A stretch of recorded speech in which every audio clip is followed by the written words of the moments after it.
ইয়াৰ পিছত আমাৰ এটা ডাঙৰ পৰীক্ষা হৈছিল কনষ্টেবল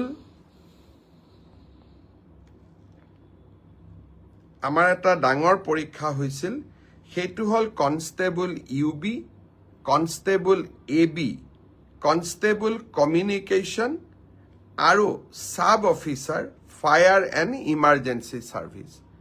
কনষ্টেবলৰ ইউবিত পোষ্ট আছিল 1760টা, কনষ্টেবল এবিত পোষ্ট আছিল 2301টা, কনষ্টেবল কমিউনিকেশ্যনত পোষ্ট আছিল 466টা আৰু সাব অফিচাৰ ফায়াৰ ছাৰ্ভিচত পোষ্ট আছিল মাত্ৰ এটা। এই গোটেই পৰীক্ষাটোৰ ইতিমধ্যে PST আৰু PET কমপ্লিট হ'ল।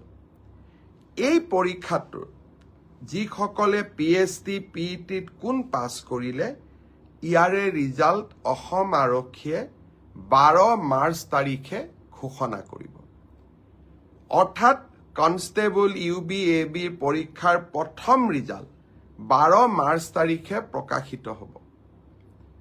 ইয়াৰ পিছত আপোনালোকে নিজেও জানে যে এটা লিখিত পৰীক্ষাত আমি অৱতীৰ্ণ হ'ব লাগিব আৰু এই লিখিত পৰীক্ষাটিৰ বাবে যিসকলে কাট অফ মাৰ্ক পাবলৈ সক্ষম হ'ব তেওঁলোকে এডমিট কাৰ্ড 17 মাৰ্চৰ পৰা ডাউনলোড কৰিব পাৰিব আৰু ফাইনেলি এবি ইউবিৰ ৰিটেন টেষ্ট 23 মাৰ্চত অনুষ্ঠিত হ'ব।